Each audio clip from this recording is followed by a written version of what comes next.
You brought up the media and how you kind of dealt with questions throughout the various years.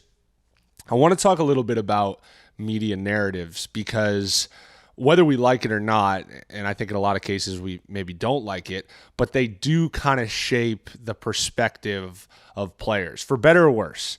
And I think Giannis is a really interesting example of it because he dominates the NBA, back-to-back MVP. You guys just terrorize the regular season 2 years straight. He's putting up triple doubles, playing 27 minutes a game because you're just blowing everybody out.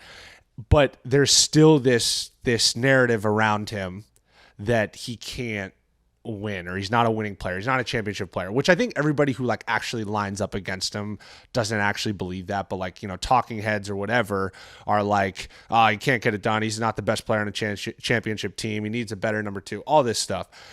And it's so interesting to me how, and of course, once he does it now and you guys win, everything now flips to all I've now heard is for example, Giannis and Kevin Durant are top two and nobody's even close. And it's I get it why you need to get the championship to earn, I guess, that next tier of respect. But for you, who's somebody who's internal, do you view him any differently, or do you view your team or how you guys have come together any differently now that you've gotten over that hump? No, I mean, not at all, I would say. I think it's funny because media in general, and look, there's good and bad, right? At the end of the day, I know enough about the business of the NBA to understand that the media is needed. The media needs storylines. They need to feed the fans things. Fans want to be a part of it. And the media getting an inside track, or what they think is an inside track, is an important inside visual for fans to see. And I understand everything about that for the most part. But it's always unique because I think you can tell a lot about, a team and a player specifically based off of if they're reacting to the outside media or not.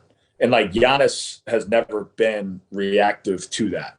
Obviously, he wanted to have some respect on his name and be considered one of the best players in the world. He won 2 back-to-back MVPs. But at the end of the day, win an MVP, his goal was to win games. And I think that's what I've seen. And I've been fortunate. I was around Damian Lillard for 3 years, and I've been around Giannis for 3 years.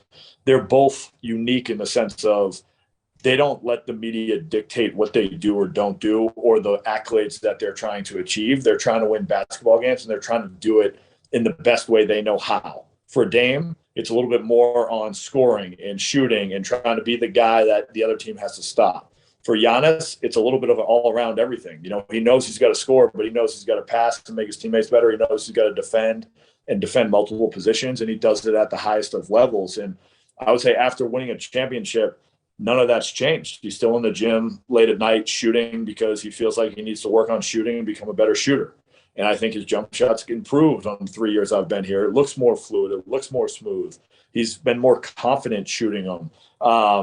But I think the only thing that does change internally after you win it is a little bit more confidence. You know what I mean? And you can kind of feel that in the sense of we all believed we were good enough to win a championship, but believing you're good enough to win a championship and actually winning one are two really different things. And now that we've been fortunate to win one, I would say the confidence level of, okay, we've been there. What did we do wrong that we can improve on? Because we have to be better than we were last year in order to win it. You look at all the teams, you look at you guys, you look at the Lakers, you look at the Nets, all these teams have revamped. They have more star power. They have more firepower. They're better than they were last year. So it's not going to be good enough to just be as good as we were last year and expect to win.